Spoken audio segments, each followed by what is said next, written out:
Ola, son Alixa e son actriz.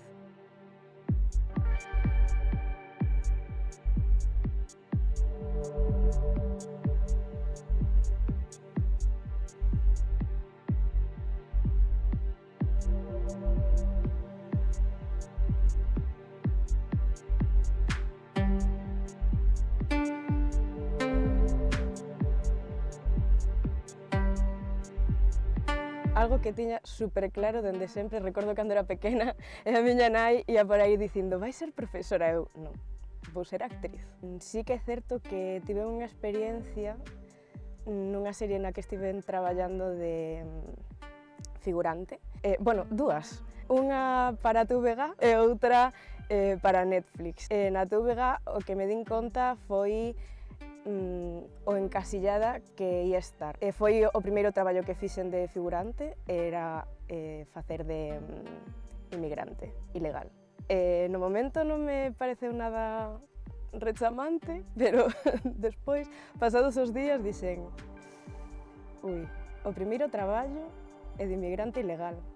A outra situación foi que, falando ca directora de casting, estábamos contando uns cuantos porque nos colleran e tal, e a min, cando me señalou, díxome ti porque necesitábamos color. Penso que, ademais de por iso de encasillarte, tamén é por ausencia, non? Porque os creadores directamente non pensan na posibilidade de que existan personaxes negros, porque non pensan que sexa algo normal que na sociedade española haxa negros ou negras que sexan españois. E se hai, tenos que xustificar. O sea, a historia dese personaxe ten que estar xustificada de que ven de Estados Unidos ou de onde sexa. E non ten ningún sentido iso, porque somos moitísimos. Que xa sexan migrantes ou que naceramos aquí, somos moitísimos, estamos na sociedade española e na sociedade galega, por suposto. Moi frustrante ver que os creadores non son capaces de darse conta destas cousas. E tamén é certo que é un problema dos creadores que hai, non? Dos creadores aos que se lle dá oportunidades, porque se o creador en cuestión que fai unha serie en Netflix fora unha persoa negra, pois non pasaba isto. Penso que en Galicia aínda queda moito traballo. E dame moita rabia porque eu son moi galega.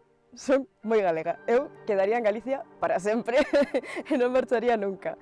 Pero sí que é certo que no último ano, máis que nunca, estive plantexándome marchar para Madrid, porque gustaríame moitísimo traballar aquí e podería traballar no caso de que creara eu os meus proxectos, pero que non podo facer é esperar a que o audiovisual galego lle dé por comezar a contratar a xente negra. Hai que empezar a crear e deixar oco os novos creadores, e que os novos creadores esperten a esta realidade diversa de Galicia e diversa de España, e darlle oportunidades aos actores galegos.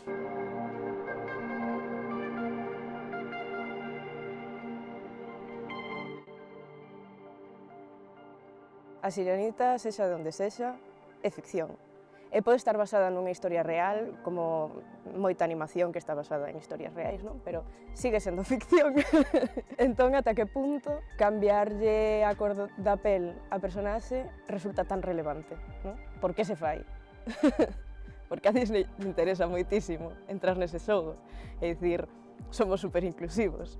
Eu non son nada fan do populismo, da controversia pola controversia para gañar visualizacións, pero tamén está ben ter representación, non? Que as nenas, porque sí que é certo que eu recordo que de pequena vía Os Proud, non sei se a mítica serie de Disney, Os Proud, maravillosa, tiña esa representación, tiña tamén a Zendaya, pero realmente Blancanieves, tiña Pocahontas,